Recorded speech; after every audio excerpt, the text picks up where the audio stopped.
आलोचना प्रसंग के चयनित पाठ के लिए श्रद्धेय प्रोफेसर सूरज अग्रवाल दास से अनुरोध करता हूं कि दादा आप पाठ आरंभ करें। जय गुरु। आलोचना प्रसंग षष्ठ खंड, पेज 93।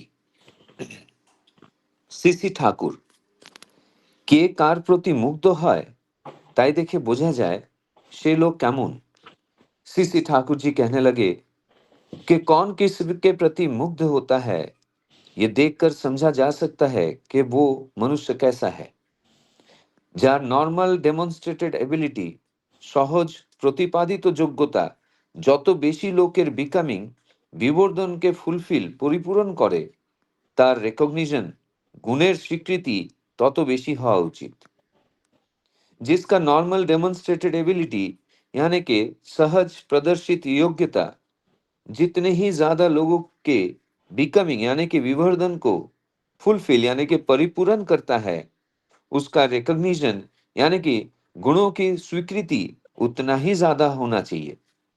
लिटरेशन, लेखा पढ़ा, इलोक्वेंस, बाग्मिता ও অন্যান্য চটকদার গুণগরিমা যা কিছু, সেগুলি শুধু ওই ফুলফিলিং ডেমনস্ট্রেটেড এবিলিটি পরিপূরণী প্রতিপাদিত যোগ্যতারই অলংকার। लिटरेशन यानी कि पढ़ाई लिखाई, इलोक्वेंस यानी कि बाग्मिता और दूसरे ही चटकदार गुण गरिमा जो भी हो, वो सभी सिर्फ वही फुलफिलिंग डेमोन्स्ट्रेटेड एबिलिटी यानी कि परिपूरणी प्रदर्शित योग्यता का ही अलंकार है। वही डेमोन्स्ट्रेटेड एबिलिटी প্রতিপাদিত যোগ্যতাটাই কম্পালসারি आवश्यक और ওইগুলি एडिशनल অধিকন্ত। वही डेमोन्स्ट्रेटेड एबिलिटी यानी कि प्रदर्शित योग्यता का ही कंपलसरी आवश्यक और दूसरे एडिशनल यानी कि अधिकंत है। ওই ফুলফিলিং ডেমনস্ট্রেটেড এবিলিটি পরিপূরণী প্রতিপাদিত যোগ্যতাকে বাদ দিয়ে মানুষ যখন বাহ্যিক জলুসে এনাক্টেড মুগ্ধ হয়ে চলতে থাকে, বিপর্যয় ও বিপাক তখন প্রায়ই রেহাই দেয় না। वही फुलफिलिंग डेमोन्स्ट्रेटेड एबिलिटी यानी कि परिपूरणी प्रदर्शित योग्यता को छोड़कर जब मनुष्य बाहरी चमक धमक से एनेक्टेड यानी कि मुग्ध होकर चलने लगता है, विपर्जय और विपाक तभी क्रमशः उसे छोड़ नहीं देता है। ভগবানের সৃষ্ট জগতে মন্দের অস্তিত্ব সম্ভব হলো কি করে সেই সম্বন্ধে কথা উঠল। भगवान के सृजन किया हुआ इस जगत में बुराइयों का अस्तित्व संभव किस तरह हुआ, इस बारे में बात निकला। সিসি ঠাকুর, ভগবান আমাদের যে ফ্রি উইল স্বাধীন ইচ্ছাটুকু দিয়েছেন, তাই দিয়ে আমরা যখন প্রবৃত্তির অধীন হয়ে পড়ি, তার সেবা না করে প্রবৃত্তির সেবা করি, তখনই হয় মন্দের সৃষ্টি। सीसी ठाकुर जी कहने लगे कि भगवान हमें जो फ्री विल यानी कि स्वाधीन इच्छा दिए हैं, वही देकर जब हम प्रवृत्ति के अधीन हो पड़ते हैं, उनकी सेवा न करके प्रवृत्तियों का सेवा करते हैं, तभी बुराइयों की सृष्टि होती है। तार राज्य सभी आछे किंतु मंद है किछु नहीं। उनके राज्य में सब ही है लेकिन बुराई होकर कुछ भी नहीं है। मंद करे तुली आमरा प्रयोग दोषे, हम बुराई कर देते हैं हमारे प्रयोग के दोष से। तार प्रति आमादेर अमोघ अजुत टानटा যখন কৃশ হয়ে যায়, তা থেকে পাতিত যখন হই, তখন ভালোটাও আর ভালো থাকে না। उनके प्रति हमारे जो अमोघ अजुत जो खिंचाव है, जब वो छोटा हो जाता है, हम उनसे पातित जब हो जाते हैं, तब अच्छा भी और अच्छा नहीं रहता है। ভ্রান্তি এলো সেই উৎস বিমুখ চলন বলন বসলো পেয়ে যে। भ्रांति आया तभी उत्स विमुख चलना और बोलना पा बैठा जभी। ताई मंद आमरा सृष्टि करी, इसीलिए बुराइयों को हम सृष्टि करते हैं। भगवान तार स्रष्टा नन, भगवान उनके स्रष्टा नहीं है। आमरा अनेक समय अकृतकार्य हुए बोली तार इच्छा। हम बहुत से बार अकृतकारी यानी कि असफल होने के बाद कहते हैं उनकी इच्छा, किंतु তিনি যদি জীবন স্বরূপ, চেতনা স্বরূপ, জ্ঞান স্বরূপ, বিজ্ঞান স্বরূপ হন, আর আমরা যদি তার অনুরক্ত সন্তান হই, पारा আমাদের আছেই। लेकिन वे अगर जीवन स्वरूप, चेतना स्वरूप, ज्ञान स्वरूप, विज्ञान स्वरूप हैं और हम अगर उनके अनुरक्त संतान है, तो कर पाना हमारा है ही। আমরা পারি না তখনই যখন তা থেকে চ্যুত হই, বিযুক্ত হই। हम तभी नहीं कर पाते हैं जब हम उनसे च्युत हो जाते हैं, वियुक्त हो जाते हैं। जय गुरु। जय गुरु दादा। आप नित्य दिन की भांति ठाकुर जी का जो आलोचना प्रसंग है, उनका जो आलोच्य विषय वस्तु है, उनका इंग्लिश बंगाली में पाठ किया और उसका प्रॉपर तरीके से जो है हिंदी में भी अनुवाद किया। और आप जो है डेली जो एक दिन पहले भी जो है ऑडियो बांग्ला टू हिंदी का भी डालते हैं। ये प्रयास बहुत उत्कृष्ट है दादा, और मैं इसके लिए आपको बहुत बहुत धन्यवाद देता हूँ। अभी जो आज का जो आलोच्य विषय है, उसके जो ठाकुर जी से जो बातचीत हुई है, जो क्वेश्चन हुआ है ठाकुर जी से, उनको मैं थोड़ा एक बार पढ़ देता हूँ। यहाँ पर जो ये क्वेश्चन है कि आजकल हम बहुत से सच्चे अच्छे लोगों को आदर नहीं देते, लेकिन बाहरी चमक दमक देखकर कई जगह मोहित हो जाते हैं। और दूसरी बात जो ठाकुर जी के साथ जो क्वेश्चन हुआ है कि भगवान की सृष्टि से में बुराई का अस्तित्व कैसे संभव हुआ। ये दो विषय वस्तु हैं, और हमारा बहुत सौभाग्य है कि आज हमारे बीच आलोचना करने के लिए श्रद्धेय धृतिमान सिंह दा, जो एसपीआर हैं ठाकुर जी के, देवघर से जुड़े हुए हैं। मैं दादा से अनुरोध करता हूं कि दादा आप जो इस विषय वस्तु है उस पर आलोचना करें। तो अभी धृतिमान दा आप आलोचना करें दादा। हाँ, जय गुरु सभी को। और मैं एक बात बोलूं, मैं अभी देवघर में हूं नहीं, और शायद इसीलिए आपके बीच आ पाया हूं, क्योंकि देवघर में तो कुछ ऐसा रूटीन रहता है कि उस समय ऑनलाइन संभव नहीं हो पाता है। बट अभी चूंकि देवघर से बाहर हूं तो समय है, इसलिए आपके बीच आने का मौका मिला है। और एक बात मैं सजेशन दे देता हूँ, मेरे मन में आया कि जब आलोचना प्रसंग का कोई भी उद्धृत करेंगे तो पेज नंबर नहीं बोल के अगर डेट बोलते हैं तो ज़्यादा बेटर होता है, क्योंकि एडिशन बदलता है तो पेज नंबर भी शायद बदल जा सकता है। बट डेट अगर कहा जाए तो वो बेटर रहता है उसको ढूंढने में। एनीवे, आज जो प्रसंग आया है कि व्यक्ति ऐसे बहुत सारी कहावतें भी हैं, तो इमीडिएटली मेरे दिमाग में एक आ रहा है कि वो birds of same feather flock together, कि एक प्रकार की पक्षियां वो एक ही झुंड में, जैसे अगर कबूतर है तो वो हमेशा खाने के लिए उतरेंगे, लेकिन जब चलना शुरू करेंगे तो एक ही टाइप के कबूतर एक साथ चलते। कबूतर में कबूतर के झुंड में रहेगा, कौवा अगर है तो कौवा के झुंड में। तो ये प्रवृत्ति तो मनुष्य की संगति से वो कैसे लोगों के बीच उठना बैठना करता है, इससे उसकी इनर प्रोपेंसिटी पता चल जाती है। ये तो सहज बात है, और देखते भी हैं हम आसपास में ऐसे ही।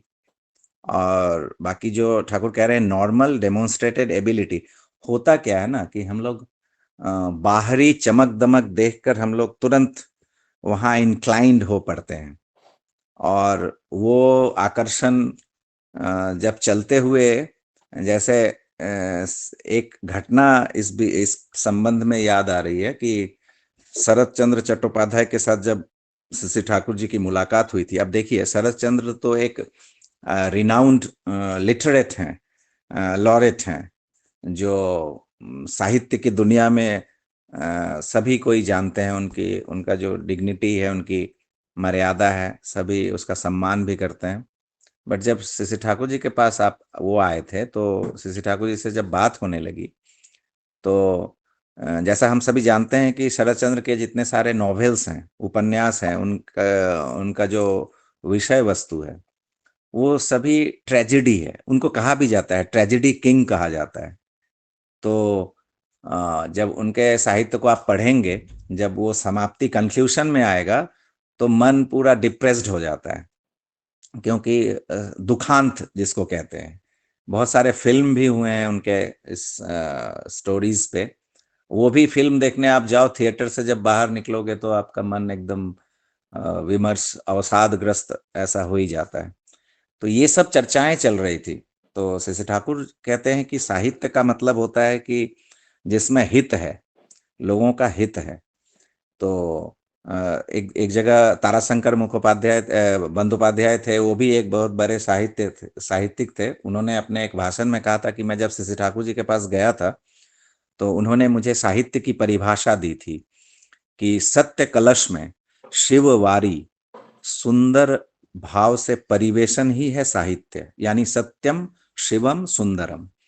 जो ऐसा कुछ जिसमें सत्य है, मतलब एग्जिस्टेंस है, अस्तित्व रक्षाकारी तत्व हैं, और शिव मतलब मंगल है, कल्याण है, और सुंदर। तो ये 3 चीज का एमलगमेशन आप कह सकते हैं साहित्य है। बट जब शरत चंद्र की बात आती, तब उनको लगने लगा, जब सीसी ठाकुर जी की ये बात सुनी, तो उनको लगने लगा कि अरे, मैंने तो सारा जीवन तो मेरा सब ट्रेजिक नॉवेल्स ही हैं। तो वो सीसी ठाकुर जी से कहते हैं कि लेकिन एक्चुअली समाज में जो अवस्था है, सिचुएशन है, जो परिस्थितियां हैं, बहुत सारे लोग उस परिस्थितियों में पढ़ के उनके रियल लाइफ जो इंसिडेंट्स हैं, उनका कन्फेशन मेरे से किया है। मैंने उन सभी को ही अपने साहित्य में स्थान दिया है। मतलब उनका कहने का मतलब था कि मैं क्या करूं, समाज की व्यवस्था ही ऐसी, समाज में स्थिति ही ऐसी है, परिस्थिति ही ऐसी है, तो मैंने उसकी ही रूपरेखा जस्ट सभी के सामने में प्रस्तुत कर दिया। मतलब इसमें मेरी कोई रेस्पॉन्सिबिलिटी नहीं है। बैक ऑफ द माइंड वो यही बोलना चाह रहे हैं। तो इस पे सीसी ठाकुर कहते हैं कि दादा, मेरे पास भी बहुत सारे लोग बहुत सारे चीजों को कन्फेस किया है, ऐसी ऐसी बातें जिसको मुख में भी आप नहीं ला सकते, मुंह में भी नहीं ला सकते, हृदय कांप उठता है, ऐसी ऐसी घृण्य बातें। तो मैं सोचता हूं कि मेरे पास तो लोगों ने सब कुछ कन्फेस किया, लेकिन जब मैं लोगों को दूंगा तो अच्छा छोड़ के बुरा कैसे दूं, नॉर्मल कोर्स ऑफ एक्शन में। तो जैसे प्रेम होता है ना, स्नेह होता है, घर की माँ क्या करती हैं, जो बासी खाना या थोड़ा सा मीडियोकर होता है वो अपने लिए रख लेती है, लेकिन दूसरों को, घर के दूसरों को जब देती हैं तो सबसे अच्छा जो चीज होता है वही देती हैं। तो सीसी ठाकुर जी का वही कहना था कि मेरे पास अच्छा बुरा सब कुछ आएगा परिस्थिति से, इस संसार से, लेकिन जब मेरे देने की बारी आएगी लोगों को, तो मैं अच्छा छोड़ के बुरा कैसे दूं। इस पे शरत चंद्र को first time in his life वो रियलाइज करते हैं कि मैंने जो इतने दिन से किया है। तो इस पे शशि ठाकुर से कहते हैं कि विल यू हेल्प मी, इसमें आप मुझे मेरी क्या सहायता करेंगे जीवन के पथ पे। तो शशि ठाकुर कहते हैं कि I have no ability to help anybody, मेरी कोई क्षमता नहीं है कि मैं किसी की सहायता कर सकूं, but I have some experiences of life, मेरे जीवन के कुछ अनुभव हैं, और उस अनुभव को यदि कोई फॉलो करता है, अनुसरण करता है, तो उसको लाभ हो सकता है। और फिर कहते हैं Shashi Thakur, this experience is light, ये जीवन के जो अनुभव होते हैं यही प्रकाश होता है, आलोक होता है, जिस आलोक और प्रकाश को देखकर लोग पथ चुनते हैं, उस पथ पर चलते हैं।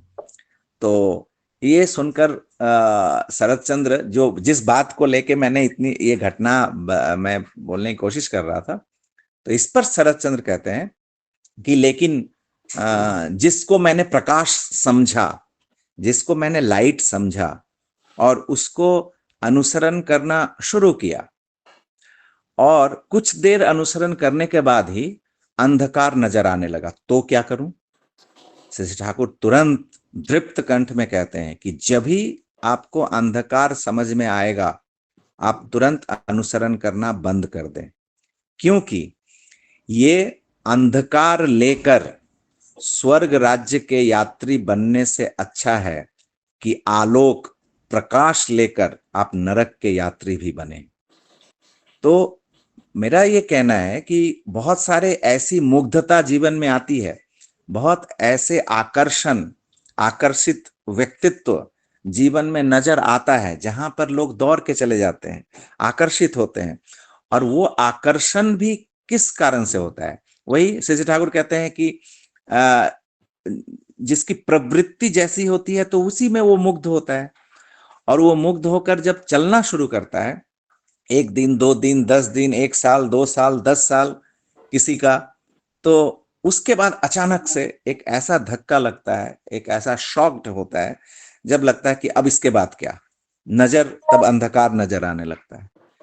तो यहीं पे श्री ठाकुर कह रहे हैं कि जैसे ही अंधकार नजर आएगा तुरंत उसको फॉलो करना बंद कीजिए। और क्योंकि ये अंधकार जो आया है, या जीवन में जो ये संकुचन, ये जो कॉन्ट्रैक्शन आया है, जहां विस्तार, मन का विस्तार हो, जीवन का विस्तार ये बाधित हुआ है, इसका मतलब ही है कि वो आपका पथ नहीं है, वो कभी भी आपके गोल, आपका जो जीवन का पर्पस है उस ईश्वर की ओर, वो आपको कभी भी नहीं ले जा सकता। और ये मतलब ये जो नरक और स्वर्ग की जो बात ठाकुर बोल रहे हैं, इसका मतलब है कि हो सकता है कि जब आलोक की ओर आप चलते हैं, प्रकाश की ओर आप जब चलते हैं, तो बहुत सारी बाधाएं आ सकती हैं, बहुत सारे एडवर्सिटीज जीवन में आ सकते हैं, जो कि नरक समान मन लग सकता है। और उस एडवर्सिटीज, उस विपरीत परिस्थितियों से घबरा कर यदि मैं प्रकाश छोड़ता हूं, तो फिर वो स्वर्ग की खोज में हमें नरक भोग ही करना पड़ेगा।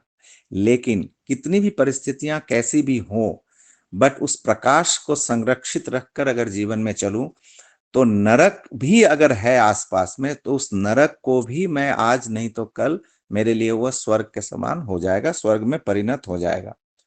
तो मूल बात यह है कि बहुत सारे ऑस्टेंटेशन जो हमें दिखते हैं, आडंबर बाहर के, ये सब, उससे हम आकर्षित होते हैं। अगर आप देखेंगे, अभी देखिए, जितने सारे हमारे जीवन में आइडियल हैं, आदर्श हैं, जिनको हम आदर्श मान के चलते हैं, उनका रियल लाइफ स्टोरी अगर हम देखेंगे तो वो कांटों से भरा हुआ है। वो कोई ग्लैमरस लाइफ नहीं है। वो जो भी ग्लैमर अभी दिखता है, वो बाद में कवि का डिस्क्रिप्शन है, लेखकों का वो एक्सप्लेनेशन है, उन्होंने ऑर्नामेंटेशन है कुछ। लेकिन अगर सही मायने में उनके उस जीवन के उस पल में अगर जो रहा है, उसको पता है कि कितने सारे अगर अभी के समय में मैं देखूं तो हमारे सामने श्री ठाकुर जी का जस्ट ये प्रेजेंट एग्जाम्पल है। पुराने अगर दें, राम का देखें, कृष्ण का देखें, तो उनके रियल लाइफ में कितने सारे परिस्थितियां हैं। मतलब उसका 1% 2% अगर हमारे जीवन में आ जाए तो हम कराह उठेंगे, नहीं ले पाएंगे। बट उन परिस्थितियों में भी आज भी इतने हजार हजार साल के बाद भी लाखों करोड़ों लोगों के वो पथ प्रदर्शक हैं। आज भी उनको जीवन में ग्रहण करके लोग जीवन में एक दिशा पाते हैं। श्री ठाकुर जी के जीवन में अगर देखेंगे तो ग्लैमर वो बहुत ही साधारण और उस तरह, लेकिन उसका जो बाई प्रोडक्ट आज हम हैं, हमारे जीवन में बहुत ग्लैमर है। हमारे जीवन में अभी ना, मैं कहता हूं हर तरह से ना लोका भाव है अभी इस तरह से। उस दृष्टि में लोक, फिर तो रामकृष्ण देव कहते हैं कि लोक न पोक, जो ये एक्चुअल हम मनुष्य हैं भी कि नहीं, नाम सिर्फ नामधारी मनुष्य हैं, या रियल में हमारा जो अंतर्निहित वो सत्ता है, वो भी मनुष्यता उसमें है या नहीं है, वो तो ईश्वर जानते हैं। बट एनीवे, लोका भाव नहीं है, अर्था भाव नहीं है, सब कुछ है भैया। लेकिन जब श्री ठाकुर जी के समय हैंड टू माउथ लोगों का जीवन जो था वो कितना कष्टदायक था उस वक्त, लेकिन उस जीवन में भी जो लोग उनको ग्रहण करके चले हैं, आज वो सब एक एक लाइफ, एक एग्जाम्पल युग युग के लिए, सिर्फ आज के लिए नहीं, आने वाले हजारों सालों के लिए वो सब जीवन एक उदाहरण है। क्योंकि उनके स्पर्श में आकर, ठाकुर कहते थे ना कि एक जगह इसी आलोचना प्रसंग की एक घटना है कि श्री ठाकुर कहते थे कि रामकृष्ण देव ने कहा था कि मैं सब कुछ खुलासा करके नहीं जा रहा हूं, कुछ कुछ हिडन मैं रख रहा हूं। तो श्री ठाकुर उसके उसी बात को लेके कहते हैं, रामकृष्ण देव ने सब कुछ प्रकाशित नहीं किया था, उन्होंने कुछ हिडन रख लिया था, लेकिन मैंने कुछ भी हिडन नहीं रखा है, मैंने कुछ भी छुपा के नहीं रखा, मैंने सब कुछ खुलासा कर दिया है। लेकिन ये भी मनुष्य ठीक ठीक नहीं समझ पाएगा जब तक तुम लोग, मतलब प्रफुल्लदा ये सब जो थे उनको बता रहे हैं कि जब तक तुम लोगों के संस्पर्श में नहीं आएगा, क्योंकि तुम लोग होगे भविष्य के जीवन दानी, मनुष्य को जीवन दान करोगे तुम लोग, तो you will be the future saviours of Mankind. जो लोग मेरे साथ एक्टिवली वर्क किया है तुम लोगों ने, तो वो लोग हो गए जीवनदानी। श्री ठाकुर जी की कितनी आशा थी। श्री ठाकुर जी कहते थे कि जो लोग मुझे देखकर मुंह फेर के चले गए हैं, वो तुम्हें देखकर मुझ पर फिर से विश्वास करेंगे। एक कवि की पंक्ति है कि कबे आमी एमन हबो आमाय देखे बोलबे लोके तुमी आछो जीवन बल्लभ, कि मैं कब ऐसा बनूंगा कि मुझे देखकर लोग कहेंगे कि तुम हो मेरे वो जीवन बल्लभ, तुम हो, मतलब I will be the representative of my lord. तो ये जब तक कितने सारे लोगों को हम फुलफिल करते हैं, और फुलफिल किस मायने में करते हैं, कोई भूखा है उसको 2 रोटी दे दिया, कोई किसी को कपड़े की वस्त्र की जरूरत है वो 2 वस्त्र दे दिया, लेकिन अल्टीमेटली कभी मैंने सोचा कि ये जो भूखा है, ये जो अपना अन्न जो वो उपार्जन नहीं कर पा रहा है, ये जो रियल लाइफ उसकी ये जो क्राइसिस है, उसको क्या मैंने एड्रेस किया? आज मैंने दे दिया है, कल अगर मैं न रहूं तो फिर वो तो फिर दूसरे का मुखापेक्षी होके फिर खड़ा होगा वस्त्र के लिए, अन्न के लिए। तो जब तक उसके उस जीवन के, ठाकुर कहते हैं ना बिकमिंग, जो लोगों के बिकमिंग को फुलफिल नहीं करते हैं। और व्हाट इज बिकमिंग? बिकमिंग का हम लोग समझते हैं कि चलो आज मेरे पास 2 रुपया है, कल 2 लाख रुपए हो गए, दिस इज माई बिकमिंग। घर नहीं था, घर हो गया, this is my becoming.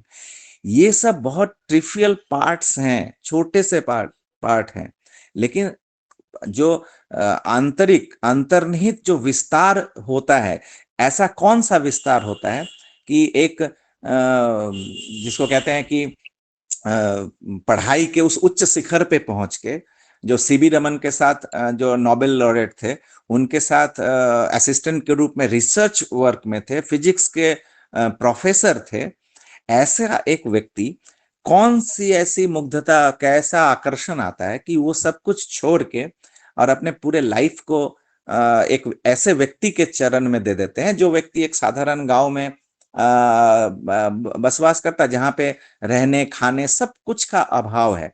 Krishna प्रसन्न भट्टाचार्य केष्टोदा की बात मैं कह रहा हूं।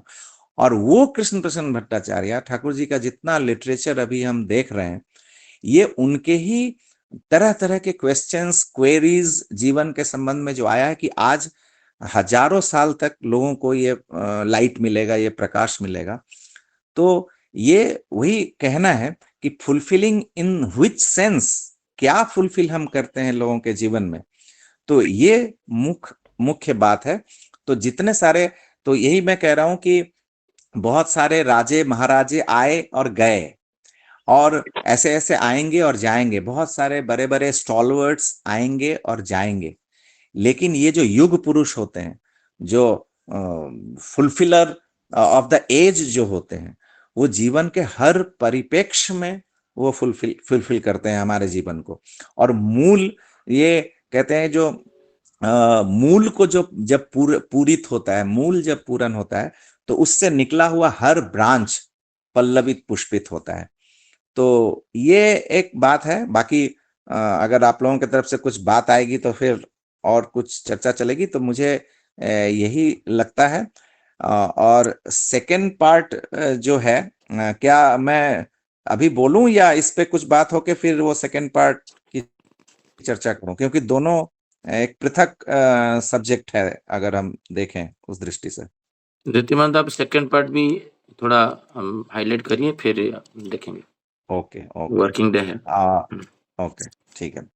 तो सेकंड पार्ट जो है श्री ठाकुर जी बोल रहे हैं जो फ्री विल, ये जो और नहीं, उससे भी पहले एक प्रश्न आता है कि जगत में मंद मतलब बुरा का अस्तित्व, हाँ, ये भगवान ने नहीं किया है, तो भगवान की सृष्टि ये नहीं है, तो माने कैसे हुआ, प्रश्न है कि बुरा कैसे आया। तो श्री ठाकुर पहले ही कह दे रहे हैं कि बुरा जो है वो भगवान की सृष्टि नहीं है, बुरा है ही नहीं, एक्चुअली कुछ बुरा नहीं है। उस दृष्टि से अगर हम सोचें तो बुरा कुछ नहीं है। कैसे नहीं है? तो जैसे एक पॉइजन, स्नेक पॉइजन, ये स्नेक पॉइजन अगर एक मनुष्य के शरीर में इंजेक्ट होता है स्नेक के द्वारा, सांप के द्वारा, उसके अनलिमिटेड या जैसे भी हो, तो वो हमारे लिए बुरा है। लेकिन देखिए वही snake poison life saving drugs बनते हैं उससे। क्यों ना? उसकी मात्रा, कैसे हम उसका प्रयोग करते हैं, एप्लीकेशन। तो अब आप इसको क्या कहेंगे कि स्नेक बुरा है या स्नेक अच्छा है? तो ईश्वर ने अच्छा बुरा नहीं, ईश्वर ने सृष्टि किया है, अप्लाई हम उसको, एप्लीकेशन हम कैसे करते हैं उस पे ही अच्छाई और बुराई होती है। तो ठाकुर कहते हैं कि भगवान ने हमें जो ये फ्री विल दिया, क्यों दिया फ्री विल? ये भी तो एक प्रश्न है कि क्यों दिया फ्री विल। तो दिया नहीं, ये है ही। क्योंकि अब आप बोलेंगे समुद्र के पानी से एक मग पानी अगर आप बाहर निकालेंगे तो क्या समुद्र ने अपना गुण उसमें दिया कि ऑलरेडी वो गुण है? तो अगर ईश्वर ने सृष्टि किया है हम सभी को कि गॉड क्रिएटेड मैन और आफ्टर हिज ओन इमेज, तो वो क्रिएट किया है तो ऑलरेडी ईश्वर में जो गुण है वो गुण हम सभी में है। तो ईश्वर में भी फ्री विल है कि उनकी वो अपनी इच्छा से चलते हैं। तो उनसे जो भी सृष्टि हुई है उसमें नेचुरल प्रोसेस में ये फ्री विल आ ही गया है। अब ये फ्री विल जो आ गया है, अब हम कुछ भी कर सकते हैं, एनीथिंग। जैसे एक पिता जब संतान की उत्पत्ति करता है, संतान तो पिता से ही आता है ना, तो उस पिता का ही बीज संतान के रूप में प्रस्फुटित होता है। अब ये संतान चाहे तो पिता के जैसा हो सकता है, संतान यदि चाहे तो पिता के फेवर में काम कर सकता है, संतान यदि चाहे तो पिता के विरुद्धाचरण भी कर सकता है। इतना फ्री विल उसको है।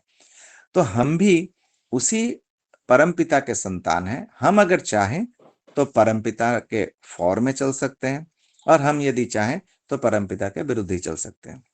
तो ये नेचुरल बात है, क्योंकि एक चीज देखिए, दोनों चीज अगर सामने ना रहता हमारे सामने कि हम उनके फेवर में भी काम कर सकते हैं, हम उनके अगेंस्ट भी काम कर सकते हैं, अगर ये ऑप्शन हमारा नहीं रहता तो फिर क्या काम इस जीवन में जन्म लेकर या सब कुछ, तो कर्म ही क्या है?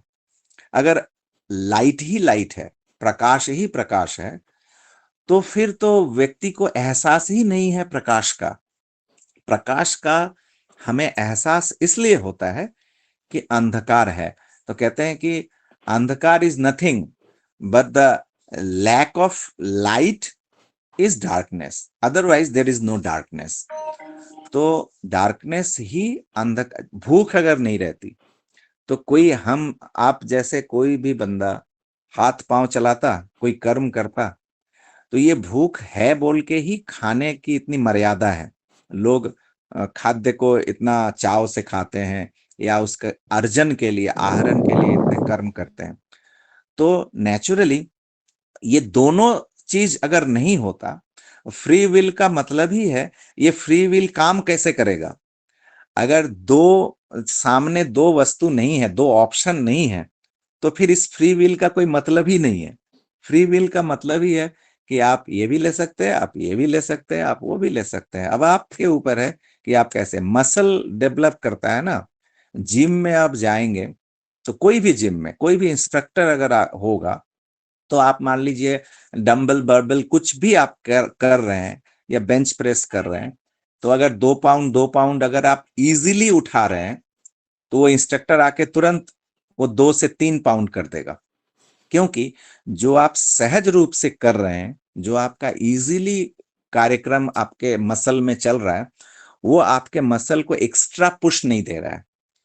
तो वो एडवर्सिटीज, वो स्कार्सिटी खड़ा करता है, वो बर्डन, वो वेट खड़ा करता है कि आप more than your capacity you exert, आप एफर्ट दो, फिर आपका मसल तो नेचुरली इवोल्यूशन जो कहते हैं विवर्तन, ये विवर्तन ही बंद हो जाएगा अगर फ्री विल ना रहे और ये नेगेटिव पॉजिटिव ना रहे, ये अच्छा बुरे का एहसास ना रहे।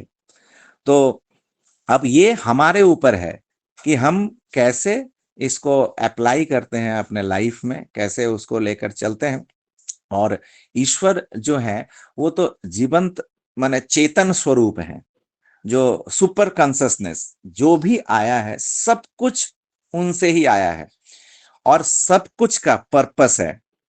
Nothing in this creation is irrelevant, nothing in this creation is meaningless. सब कुछ की सार्थकता है। हमें क्यों आदर्श की जरूरत पड़ती है, हमें क्यों गुरु की जरूरत पड़ती है, हमें क्यों गाइड की जरूरत पड़ती है? How to apply, application.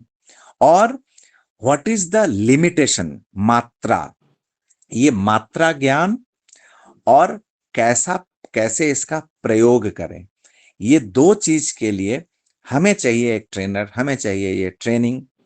और इसी को हम गुरु कहते हैं, आदर्श कहते हैं, इष्ट कहते हैं, जो भी नाम आप दे लें, पैगंबर, पीर, संत, महात्मा, टीचर, शिक्षक, माँ, पिता, बड़े भाई, बंधु, मित्र, कोई भी जीवन में इन सब जो परिस्थितियां हैं, ये छोटे छोटे रूप में और एक बृहत रूप में, कोई छोटा सा अंश पूर्ण करता है, फुलफिल करता है, कोई जीवन के बहुत बड़े एस्पेक्ट में फुलफिल करता है।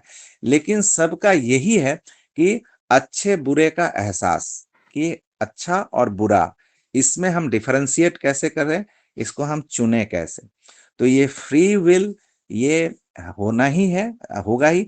बहुत सारे कहते हैं कि अरे भगवान की इच्छा, ये भी आया ना उसमें प्रसंग कि भगवान की इच्छा हुई है इसीलिए ये गलत हुआ है। भगवान की कोई इच्छा नहीं हुई है, भगवान ने तो हमें बोला है कि तू चुन, तू, हमने इच्छा किया है, हमने इच्छा करके हमने इस गलत चीज को चुना है।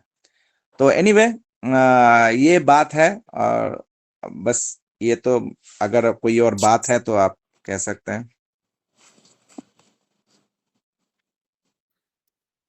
बहुत सुंदर दादा, आपने जो आज का जो विषय वस्तु है जो 2 पार्ट में था, उसको जो है उत्कृष्ट वे में जो है हम लोग को जो है ठाकुर जी की बात को हम लोग को अच्छी तरह से जो है अपने जो कुछ उदाहरण के साथ जो समझाने की कोशिश किए दादा। अभी कुछ पॉइंट्स हैं, किसी दादा माँ को अगर कुछ नहीं ये भेजे था, हाँ मैं हाँ चाहता हूँ लंकर दा 5 मिनट बोलने के बाद फिर क्वेश्चन हाँ लेंगे तो अच्छा ठीक रहेगा। हाँ, ठीक है दादा, ठीक है। तो मैं जो है श्रद्धेय गोविंद लोनकर दास जो ठाकुर जी के एसपीआर हैं, उनसे अनुरोध करता हूँ कि दादा आप जो आज के जो चर्चा हुई है उस पर कंक्लूडिंग स्पीच दें दादा 5 मिनट के लिए। जय गुरु। वंदे पुरुषोत्तम, वंदे पुरुषोत्तम, वंदे पुरुषोत्तम। बहुत ही सुंदर आज दिन, साथ ही साथ आज का जो आलोचना प्रसंग मैं देख रहा हूँ इतना दिनों से, और ठाकुर जी का जो इतना वॉल्यूम 20-22 वॉल्यूम से जो ठाकुर जी की इस छोटे छोटे बात में जो आलोचना प्रसंग के माध्यम से हमको मालूम पड़ रहा है, और आज भी इतना इम्पोर्टेंट विषय 3 पार्ट में जाता है जो आजकल बहुत से सच्चे अच्छे लोगों को आदर नहीं देते, लेकिन बाहरी चमक दमक देकर कई जगह मोहित हो जाते।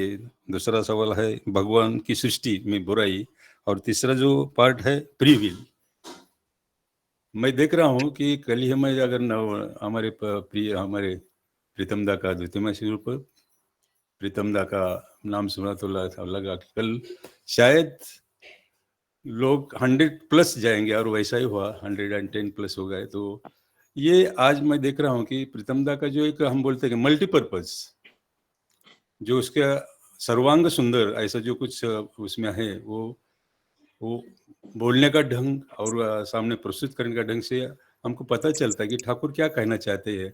और जो आज उन्होंने इतने, मेरे पास शब्द नहीं उनके लिए बोलने के लिए, लेकिन वो जो बोलते हैं एक स्तर जो उनका रहता है, वो समझ में भी एक काफी सुंदर रहता है, सिंपल रहता है। आज उनके लिए मेरे पास शब्द नहीं, लेकिन उन्होंने जो आज का विषय पर सर्व जो आज विषय वस्तु था उसके ऊपर कंप्लीटली उसके ऊपर हम हमारे सामने रखा है कि ठाकुर जी का कहने का मतलब क्या है। और वो मैं ज़्यादा उस तरफ नहीं जाऊंगा क्योंकि टाइम का ये है, लेकिन मैं यही कहूँगा कि जब जब प्रीतम दा को, हमारे प्रीतम दा से तो बहुत सालों से परिचय है, और मैं देखता हूँ कि उनके अंदर जो कुछ परमपिता का उनके ऊपर दया है, मैं समझता हूँ। और उनका जो उनके प्रति जो परमपिता के प्रति उनका जो प्रेम है, उनका जो इष्ट प्रांता है, वो देखने को मिलता है। और जब ये लोग सुनते ही नाम, तो देखो आज 100+ लोग सुनने को आया, तो मैं समझता हूँ कि 100+ लोगों को क्यों क्या अंदर ऐसा लगेगा कि आज को हम जुड़ के कुछ तो भी हम कुछ पाया है। बहुत सुंदर तरीके से आज हमारे प्रीतम दा ने अपना विषय वस्तु पे अपना वाणी से रखा है, और मैं उनका अभिनंदन करूंगा। और दूसरी बात, हमेशा मैं कहता हूँ कि मन चांगले ठेवा, मन शुद्ध ठेवा। तो एक कहावत है हिंदी में, मन चंगा तो कठौती में गंगा। इसका ये कहावत का अर्थ है कि यदि आपका मन शुद्ध और पवित्र है तो आपको कोई भी कार्य गंगा स्नान के समान पवित्र और पुण्यदायी मान जाएगा। इसका मतलब है कि तीर्थ यात्रा या बाहरी दिखावे से ज्यादा मन की पवित्रता और नेक नियत ही सबसे महत्वपूर्ण है। जब अंतःकरण शुद्ध हो तो साधारण स्थान भी पवित्र हो जाता है। जैसे कि लकड़ी की कटौती, कटौती का मतलब है चमड़ा, जो चमार लोग चमड़ा भिजाने का जो बर्तन है उसको कटौती बोलते हैं। तो लकड़ी की कटौती में रखा पानी भी गंगा जल के समान पवित्र लगने लगता है। मूल अर्थ क्या है, अगर आपका मन अच्छा है और आप नेक काम करते रहे तो आपको किसी पवित्र नदी में जाकर ही पुण्य कमाने की जरूरत नहीं है। आपका अपना घर और आपका काम ही आपके लिए गंगा समान हो जाएगा। संत रविदास ने यह कहावत एक बार तब कही थी जब एक ब्राह्मण उनसे गंगा स्नान करने जाने के लिए बारे में पूछा था। रविदास जी ने कहा कि वह अपने काम को नहीं छोड़ सकता और उनका मन काम करने से ही साफ है, इसलिए उनकी कटौती में गंगा है। तो कहने का मतलब ये कहावत हमको सिखाती है कि सच्ची संतुष्टि और शांति भीतर से आती है। आपका बाहरी आचरण कैसा है इससे ज्यादा ये मायने नहीं रखता है कि आपका मन कितना शुद्ध है। तो ये मन जितना सुंदर रहेगा, और सुंदर रखने के लिए क्या, हमको एक ऐसा एक आइडियल के पास जाना पड़ेगा। हमारे प्रीतम दा ने बोला है कि जो परमपिता को हम अच्छी तरह से लेके, जो फुलफिलर ऑफ द बेस्ट, हम सभी भाग्यवान है, हमारे सभी के हमारे से गुरु मिले हैं। तो ज्यादा बात नहीं, इतना कहूंगा कि हमारे बीच में आज प्रीतम दा आए और उन्होंने अपना कुछ, लेकिन मैं हमेशा प्रीतम दा को विनंती करूंगा, दादा ऐसे बीच बीच में आते रहिए।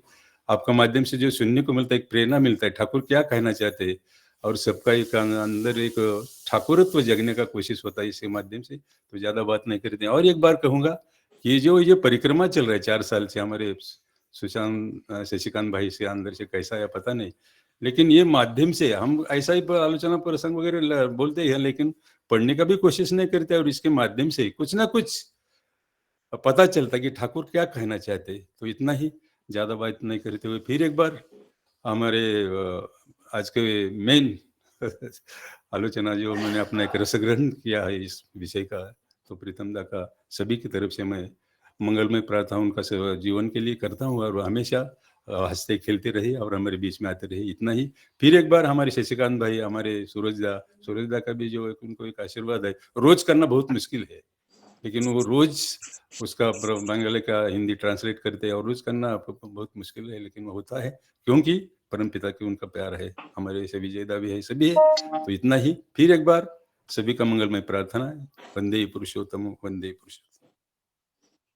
बहुत सुंदर दादा, आपने जो कंक्लूडिंग किया है बहुत सुंदर तरीके से जो है कंक्लूड किया है विषय वस्तु को। अभी कुछ क्वेश्चन ले लेते हैं। जो क्वेरी जो है फर्स्ट जो रेज हैंड किए हैं सर दया। ये थोड़ा सा विषय टॉपिक संबंधित रहेगा तो अच्छा रहेगा। हाँ हाँ, सो जो जिनका भी क्वेरी है उनसे अनुरोध करता हूँ कि जो टॉपिक आज का विषय वस्तु है उसी पर आप क्वेरी रहना चाहिए आपका। तो जो हमारे फर्स्ट जो रेज हैंड किए हैं सर दया रूपाली चौधरी माँ, आप अपना जो क्वेरी रख सकते हैं। जय गुरु। मेरी आवाज आ रही है? हाँ आ रही है। हाँ। तो मेरा क्वेश्चन ये था, जो दादा ने बोला कि भगवान ने अच्छा बुरा ऐसे कुछ भी नहीं बनाया है, मतलब भगवान ने सब अच्छा ही बनाया है। हम जो इंसान है वो उसको इम्प्लीमेंट कैसे करते हैं वो हमारे ऊपर है। तो कभी-कभी क्या होता है हमारे ये डेली लाइफ में हम लोग मतलब वो मन के ऊपर उतना ये नहीं होता है, हम लोग रिएक्ट कर देते हैं। मतलब सपोज कहाँ पे बोलना नहीं चाहिए था तो हम बोल देते हैं, या फिर गुस्सा नहीं करना चाहिए था तो गुस्सा कर देते हैं। तो उसको कैसे हम लोग, मतलब वो बाद में फिर रिग्रेट होता है, अरे यहाँ पे नहीं बोलना चाहिए था, फिर ऐसे नहीं करना चाहिए था। तो वो कैसे हम लोग ये करें? मतलब वो बुरा या फिर कुछ चीजें हैं जो बुरी हमसे अनजाने में हो जाती है, तो हमें लगता है मतलब बाद में वो रियलाइज होता है कि ये चीज हमें नहीं करना चाहिए था, ऐसे नहीं होना चाहिए था। तो वो उसको कैसे हम लोग ये करें, ये मेरा क्वेश्चन है। कंट्रोल करें। मैं क्या बोलूं? हाँ हाँ दादा हाँ दादा। हाँ। हाँ ओके। आ, एक एक बात है, इस प्रसंग में मैं बोल लूं, अच्छा बुरा कुछ नहीं सृष्टि की, अच्छा ही सृष्टि किया है। तो आप इसको एक एग्जाम्पल से ले सकते हो कि एक पति और पत्नी, एक माँ और पिता जब अपने संतान की उत्पत्ति करते हैं तो अच्छा करते हैं या बुरा करते हैं? ये सिंपल आंसर है अच्छा। कि हम्म, हाँ। तो हम्म, नेचुरली सब अच्छा ही करते हैं, लेकिन इन द लॉन्ग रन जब वो संतान जब कुछ बुरा कर बैठता है अपने प्रवृत्ति और अपने इस अनकंट्रोल्ड अनियंत्रित तो हम कहते हैं कि ये संतान बुरा हो गया। वहीं पे अगर वही संतान अगर शुभ पथ पे अच्छा कुछ करता है तो कहते हैं कि ये अच्छा संतान हुआ। तो ये अच्छा और बुरा बाद में होता है कि उसने अपने जीवन को कैसे अप्लाई किया यहाँ पे। तो सृष्टि सब कुछ का ही एक पर्पस है, और वो भी किस कॉम्बिनेशन से, किस परम्यूटेशन से क्या सृष्ट हुआ उस पे भी डिपेंड करता है। तो और ये जो क्रोध और ये सब अभ्यास है, क्योंकि त्रुटि विच्युति ये सब कुछ लेते हुए ही जीवन चलता है। लेकिन सबसे बड़ी बात है कि जब हम घर से बाहर निकलते हैं, हाँ कभी भी पार्टी में हो, मार्केट हो, स्कूल्स इंस्टीट्यूशंस में हो, बिजनेस पर्पस पे हो, कहीं भी जब हम घर से निकलते हैं तो हम क्या करके किसके सामने खड़े होके तब निकलते हैं? कैन एनीबॉडी से? कोई कह सकते हैं कि जब हम ठाकुर घर से जी को, हाँ ठाकुर जी को ठाकुर जी ठाकुर को हम हाँ, प्रणाम करके मुझे निकलते हैं। मुझे मुझे यही आंसर मुझे लग रहा था ये आंसर आएगा, बट ये आंसर मैं एक्सपेक्ट नहीं कर रहा था। जब भी हम घर से बाहर निकलते हैं तो सबसे पहले हम आईने के सामने खड़े होके उसके बाद निकलते हैं। क्यों? तो मेरे बाल ठीक है या नहीं, मेरे जो गेटअप है, मेरा चेहरा सही सही दिख रहा है कि नहीं। घर में जब हम विचरण करते हैं, जब हम घर में पढ़ाई लिखाई करते हैं, जब घर में हम खाना बनाते हैं, घर में हम कोई भी काम करते हैं, हम एक बार भी आईने के सामने खड़े नहीं होते। लेकिन जैसे ही हम घर से बाहर निकलते हैं तो हम सबसे पहले आईने के सामने खड़े होते हैं। क्यों?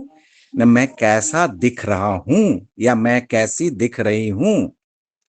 ये आईना यदि घर में काम करते वक्त भी या पढ़ाई करते वक्त भी हर हमेशा अगर कोई मेरे सामने लाला के खड़ा कर दे तो फिर मेरे मन में ये बात आने लगेगी कि अरे मेरा ये ठीक नहीं है, मेरा वो ठीक नहीं है। तो ये जो मोटिवेशन कब आता है आईने के सामने खड़े होने का? घर में नहीं आता, क्योंकि मुझे लगता है अरे ये तो सब घर, मतलब घर की मुर्गी दाल बराबर, ये तो मेरे घर में ही है, इससे क्या फर्क पड़ेगा, मैं कैसा भी रहूं, कोई फर्क नहीं पड़ेगा। मेरा मोटिवेशन आता है कि बाहर, मैं बाहर जब जाऊंगा वो क्या बोलेगा, लोगों को कैसा लगेगा, ये मुझे मोटिवेट करता है कि मैं जाके आईने सामने खड़ा हो जाता हूँ। तो चलो ठीक है, एक्सटर्नल गेटअप के लिए तो मेरे पास ये मिरर है, मेरा ये आईना है, लेकिन मेरा इनर गेटअप, मेरा अंतर्निहित, वो उसका आईना कहाँ है? तो जो अभी कहा आपने कि ठाकुर के सामने खड़े होते, क्यों खड़े होते हैं? देखिएगा इसके पीछे इंटेंशन क्या होता है। ठाकुर को प्रणाम करके इसलिए जाते हैं कि मेरा काम अच्छा हो, कहीं मैं विपत्ति में ना पड़ूं, मेरा कुछ गड़बड़ ना हो जाए, ये मेरा इंटेंशन होता है। क्या मेरा ये इंटेंशन होता है कि मैं जो ठाकुर को प्रणाम करके जा रहा हूं, इट मीन्स कि I will be the representative of my lord. मेरे परिवेश में मैं कहीं भी जा रहा हूं, वहां मैं अपने आदर्श का, अपने इष्ट का प्रतिनिधि बन के जा रहा हूं। तो मेरे मुख से एक भी बात, मेरा एक भी आचरण, मेरा व्यवहार, वो रिफ्लेक्ट करेगा परिवेश में मेरे इष्ट को, मेरे आदर्श को। तो ये अगर मेरा वो इनर, अगर ये चीज को अगर हम फुलफिल करें, और मात्र क्या बाहर में ही, क्योंकि चैरिटी बिगिंस एट होम कहा जाता है कि घर में हम जैसे होते हैं वही हम उसी का रिफ्लेक्शन, अचानक से हम चाहेंगे कि बाहर जाकर हम आर्टिफिशियली हम कुछ एक एक्सप्रेस करें, वो ऑकवर्ड सिचुएशन में जो मेरा इंटरनल इनर जो गाइडिंग फोर्स है वही बाहर आ जाएगा। इट मीन्स कि प्रत्येक क्षण, हर मिनट, हर घंटे घर में भी जब हम हैं तो उसमें भी हमें ये आईना, आदर्श का मतलब ही होता है जहां पे अपना संपूर्ण दर्शन कर पाता हूं, अपने व्यक्तित्व का, अपने हर कुछ का। तो ये आईना अगर हम अपने सामने रख कर चले हमेशा, और ये ख्याल करें कि मेरा एक भी आचरण वो प्रभावित मुझे नहीं करता है, ये मेरे इष्ट को करता है, मेरे जो प्रिय परम, और इष्ट आदर्श ये भी मैं छोड़ देता हूं, क्योंकि ये भी एक बहुत भारी भरकम वर्ड लगता है। उसमें लगता है कि अरे ड्यूटी करनी है, डेडिकेशन, डिवोशन, ये सब आता है। लेकिन इसलिए श्री ठाकुर जी कहते हैं कि मुझे ये जो राम कृष्ण बुद्ध को जो लोग अवतार कहते हैं, भगवान कहते हैं, मुझे लगता है व्यंग करते हैं, टॉन्ट करते हैं। इसलिए उनको भगवान ईश्वर बनाकर पूजते हैं, सिंहासन में सजाते हैं, ये करते हैं, वो करते हैं, आडंबर, उत्सव, सत्संग, कितना सब कुछ करते हैं, लेकिन उनकी बातों को अपने आचरण में लाने की कोशिश नहीं करते हैं। तो मुझे लगता है कि ये व्यंग कर रहे हैं। इसलिए मुझे जो सबसे प्यारा शब्द है, जो पसंद आता है, जैसे ठाकुर कह रहे हैं, वो है प्रिय परम। जो मेरे जीवन में प्रिय बोल के, मेरा जो डियरेस्ट वन, बिलवेड वन, वो सुप्रीम, इससे ज्यादा प्रिय मेरे जीवन में और कुछ नहीं है। अगर ये सिंपल स्थान अगर हम अपने इष्ट को, अपने गुरु को, अपने आदर्श को अगर दे पाए कि वो मेरे जीवन में प्रिय हैं, वो कुछ नहीं चाहते हैं, आप उनको आडंबर दे के सिंहासन सजाइए, आप उनको बड़े बड़े ये सब करके, वो ये कुछ उनकी चाहत ही नहीं है। वो चाहते हैं हमारे मुख से बोलना, वो चाहते हैं हमारे हाथों से कर्म करना, वो चाहते हैं हमारे कदमों से वो चलना चाहते हैं, हमारे माध्यम से वो पूरे इस सृष्टि को उपभोग करना चाहते हैं। जो एको अहम बहुश्यामक, ईश्वर ने क्यों सृष्टि किया? कुछ तो नहीं था, सिर्फ एक ही था, ईश्वर ही था, और वही चीज था। वो उपभोग नहीं कर पा रहे थे, वो एंजॉय नहीं कर पा रहे थे इस सृष्टि को, इस दुनिया को। उनकी इच्छा हुई टू एंजॉय, और दैट्स वाई ये हम सब और सब कुछ जो एटम्स बोले, मॉलिक्यूल्स बोले, ये सब कुछ उनकी वो इस इच्छा, क्या इच्छा? उपभोग करने की इच्छा से, एंजॉय करने की इच्छा से। तो उनका ये जो नर कलेवर है, ये जो ह्यूमन इनकारनेशन है, इसका भी अर्थ यही है कि वो हमारे अंदर में उस भावना को जगाना चाहते हैं जिसके माध्यम से वो इस दुनिया को उपभोग कर पाए। तो अगर ये दृष्टि अगर बदल जाएगी दुनिया की, अगर हमारी, कि वो हमारे माध्यम से ही इस दुनिया में है, हमारे माध्यम से ही पत्नी के साथ आचरण करना चाहते हैं, हमारे माध्यम से ही पति के साथ आचरण करना चाहते हैं, हमारे माध्यम से ही संतान के साथ बंधु के साथ, मित्र के साथ, जो भी है पूरे संसार में हमारे माध्यम से, मेरे ही हाथ, मेरा ही पाँव, मेरा ही आंख, मेरा ही कान, मेरा ही नाक, सब कुछ मेरा, ये उनका ही है, ये दुनिया को, सृष्टि को उपभोग करने का।